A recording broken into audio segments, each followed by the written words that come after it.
Monseigneur Laurence et la commission épiscopale.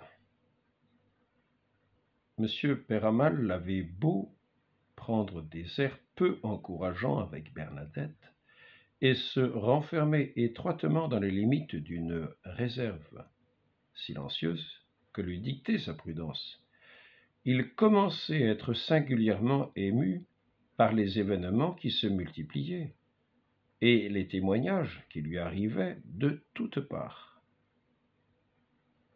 Il résolut donc d'aller exposer la situation et demander des conseils à son évêque. Monseigneur Laurence écouta, mais sans vouloir prendre parti, ou plutôt, cédant à un sentiment spontané de circonspection, il commença par ne pas croire. C'était à l'apparition à fournir des preuves elle-même. On pouvait bien nommer une commission qui procéderait à une enquête officielle. L'opinion publique la réclamait. Mais l'évêque jugeait que l'émotion populaire était trop vive encore pour que les enquêteurs fussent en état de poursuivre leur œuvre avec sérénité. Nous avons d'abord cru, devait-il écrire un peu plus tard, que l'heure n'était pas encore venue de nous occuper utilement de cette affaire, que pour asseoir le jugement qu'on attend de nous, il fallait procéder avec une sage lenteur. Se défier de l'entraînement des premiers jours, laisser calmer les esprits, donner du temps à la réflexion et demander des lumières à une observation attentive et éclairée. Selon une méthode familière à l'Église, qui peut s'en servir ayant des promesses d'éternité, Monseigneur Laurence prit donc le temps pour auxiliaire. Le temps est un grand maître, disaient les anciens. Il finit par tout révéler. À Lourdes, il fit son œuvre ordinaire. La réalité des apparitions s'établissait de plus en plus. Des faits miraculeux lui apportaient une confirmation décisive, du moins d'après l'opinion publique, appuyée par de sérieux témoins. Bref, le moment vint où il parut opportun d'étudier cette extraordinaire histoire, et à la fin de juillet 1858, Monseigneur Laurence nomma solennellement une commission d'enquête à qui il en confia la tâche. Cette commission comprenait 16 membres. Elle commença par recourir, elle aussi, à la collaboration du temps. Elle laissa passer plus de 3 mois avant d'instituer son enquête. Et elle la conduisit ensuite avec une si tranquille sagesse que l'ordonnance épiscopale, sortie de ses travaux, ne fut publiée que 4 ans après la première apparition. En même temps, les enquêteurs mettaient un zèle extrême à découvrir la vérité. N'ayant aucun parti pris, ni pour ni contre le caractère surnaturel des faits, n'étant obligés ni de le rejeter de prime abord, comme des incrédules, ni de l'admettre systématiquement pour l'honneur de la religion qui n'a pas besoin de tels miracles en particulier, et que pourrait même compromettre des preuves insuffisantes accepter son contrôle. Ils travaillèrent à éclairer leur jugement avec une impartialité qui ne redoutait aucun renseignement, pas plus qu'aucune conclusion. Du reste, l'ordonnance épiscopale leur en faisait un devoir. La commission, disait-elle, ne doit rien négliger pour s'entourer de lumière et arriver à la vérité quelle qu'elle soit. Les enquêteurs interrogèrent donc Bernadette, qui répondit sous la foi du serment. Ils se rendirent à la grotte et cherchèrent d'où aurait bien pu venir le fameux reflet lumineux auquel avait recouru la raison aux abois des 3 médecins du préfet Massy, Bernadette, qui était présente, dut reconstituer toutes les scènes des apparitions. On entendit aussi un grand nombre de témoignages, particulièrement au sujet de l'existence de la source. Avant le jour où elle jaillit, sous la frêle main de la voyante, tous s'accordèrent sur 2 points. La source était invisible au moment où Bernadette la découvrit, et Bernadette n'avait pu la découvrir que par une inspiration du ciel.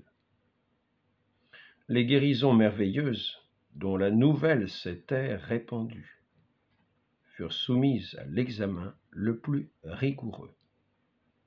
Les commissaires se transportèrent sur tous les points de la contrée, où on les signalait, à leur attention en éveil. Des renseignements étaient préalablement réunis sur la moralité des intéressés, leurs précédents pathologiques et les circonstances particulières de leur guérison. Puis on procédait à l'interrogatoire en présence même des médecins qui avaient soigné le malade et les cas divers qui, d'après eux, pouvaient s'expliquer naturellement, étaient immédiatement écartés. La commission s'était d'ailleurs adjoint un praticien éminent, le docteur Vergès, inspecteur des eaux de Bargès, professeur agrégé de la faculté de Montpellier. Elle soumit tous les rapports qui lui parvinrent au contrôle de ce maître renommé. Une étude si nouvelle surprit le docte professeur et l'émut profondément. Jamais dans sa carrière, il n'avait rencontré rien de pareil. Sa science éprouvée, distingua dans l'abondance de ses faits. 1. Les cas qui possédaient pleinement et d'une manière évidente le caractère surnaturel. Deuxièmement, ce qui était probablement miraculeux, ou dont le caractère paraissait douteux. Troisièmement, ce qui pouvait recevoir une explication scientifique. C'est sur les premières seulement qu'il se livra à une enquête à domicile avec le concours des commissaires. Il négligea les autres. Et même on s'occupa seulement de ceux qui s'étaient produits durant l'année 1858, et on ne retint que les principaux. C'est de ces faits merveilleux, ainsi choisis parmi tant d'autres, que le célèbre professeur écrivait: en jetant un coup d'œil d'ensemble sur les 8 faits de guérison qui précèdent, on est frappé tout d'abord de la facilité, de la promptitude, de l'instantanéité avec laquelle ils sortent du sein de leur cause productive, de la violation, du bouleversement de toutes les méthodes thérapeutiques qui règnent dans leur accomplissement, des contradictions que reçoivent les préceptes et les prévisions de la science, du dédain qui frappe l'ancienneté, la profondeur et la résistance du mal, du soin avec lequel toutes les circonstances sont arrangées et combinées pour montrer qu'il y a, dans la guérison qui s'opère, un événement en dehors de l'ordre de la nature.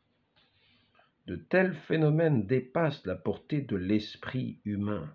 Comment comprendrait-il en effet l'opposition qui existe entre l'unité du remède et la diversité des maladies, la courte durée de l'application de l'agent curatif, l'eau, et la longueur des traitements au pouvoir de la science et de l'art, entre l'efficacité du premier et l'inutilité des seconds, entre la chronicité du mal et l'instantanéité de la guérison. Il y a là certainement une force contingente supérieure à celles qui ont été départies à la nature, étrangère à l'eau, dont elle se sert pour la manifestation de sa puissance. Si on demande ce que j'ai vu à Lourdes, devait ajouter avant de mourir l'éminent professeur, je puis répondre par l'examen des faits les plus authentiques, placés au-dessus du pouvoir de la science et de l'art. J'ai vu j'ai touché l'œuvre divine, le miracle. C'est dans ces conditions que la commission remit enfin à Monseigneur Laurence son rapport si longtemps attendu, si prudemment préparé, et le 18 janvier 1862 parut le mandement de Monseigneur l'évêque de Tarbes, portant jugement sur l'apparition qui a eu lieu à la grotte de Lourdes. Voici le texte de ce jugement fort bien motivé. Nous jugeons que l'Immaculée Marie, Mère de Dieu, a réellement apparu à Bernadette Soubirous le 11 février 1858 et jour suivant, au nombre de 18 fois, dans la grotte de Massabielle, près la ville de Lourdes, que cette apparition revêt tous les caractères de la vérité et que les fidèles sont fondés à la croire certaine. Nous soumettons humblement notre jugement au jugement du souverain pontife qui est chargé de gouverner l'Église universelle.